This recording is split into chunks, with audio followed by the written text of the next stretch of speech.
Friends, veg புதினா புலாவ் எப்படி செய்யலாம் அப்படின்னு பார்ப்போங்க. ஒரு மிக்ஸி ஜாரில் வந்து புதினா, மல்லி இலை, 4 பச்சை மிளகாய், ஒரு 2 ஸ்பூன் தயிர் ஊற்றிக்கோங்க. நல்லா அரைச்சி எடுத்துக்கோங்க.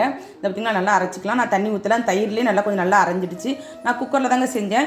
ஒரு 2 ஸ்பூனு நெய், கொஞ்சோண்டு எண்ணெய், பிரியாணியோட ஸ்பைசஸ் போட்டுக்கோங்க. வெங்காயம் நல்லா வதங்கட்டும்.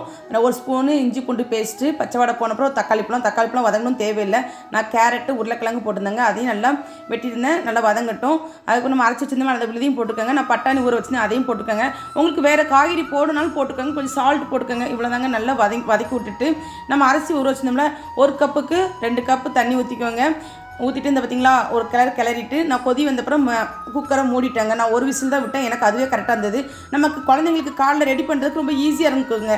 டிஃபன் பாக்ஸில் நமக்கு ரெடி பண்ணி கொடுக்கணும் பசங்களுக்கு அப்படின்னா இது குயிக்காக ரெடி பண்ணிடலாம். நீங்களும் ஒரு முறை செஞ்சு பாருங்கள். எப்படி இருக்குன்னு பார்த்து கமெண்ட் பாக்ஸில் கமெண்ட் பண்ணுங்கள். இந்த வீடியோ பிடிச்சிருந்தா லைக் பண்ணுங்கள், ஷேர் பண்ணுங்கள், சப்ஸ்கிரைப் பண்ணுங்கள். Bye friends.